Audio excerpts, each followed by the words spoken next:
paper. Today, I'm going to give you a long, boring speech about uniforms. Just kidding. I'm not going to give you a one-way ticket to Snoozeville. I think it's going to be quite interesting.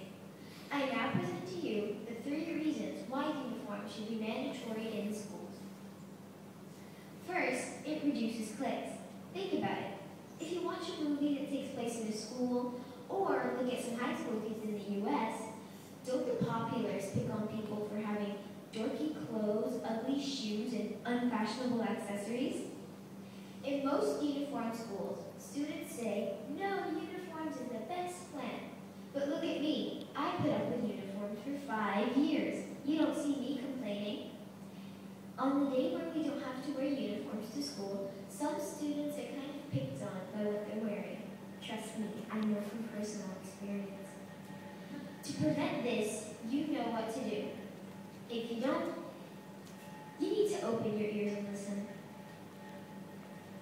Secondly, uniforms ensure appropriate attire.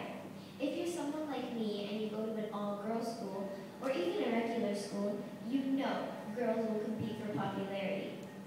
If one girl shows up in shorts one day, her competitor shows up in shorter ones the next day. She shows up in a tie top, her competition shows up in a shorter one.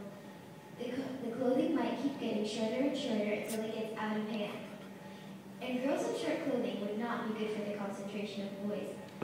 Also, people of other religions may be offended because they do not believe in wearing such short clothing. Finally, having uniforms would increase focus and grades and decrease student stress. Now all you brains of teachers and parents thinking, student stress? We're the ones with the stress trying to tame these creatures called children, and start thinking, there's a way to make them get good grades so they can move on to the next grade level. They can go to college sooner. They don't have to be held back. Yay! Here's how to get the job done. Keep uniforms in school. Students won't have to wake up every morning and decide between 5 outfits. They will also not spend all class thinking, do my shoes match my outfit? Students think much better when they don't have to worry about keeping up with the latest fashion trends.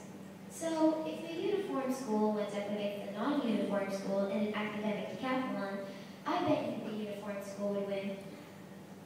In conclusion, I think people would prefer a school that helps their children get good grades, that keeps their children free of cliques, and that makes them wear appropriate attire. So, if you're going to choose a school, choose a uniform school. And if you're the principal of a non-uniform school, make it a uniform school for the sake of the students, teachers, and parents. Thank you.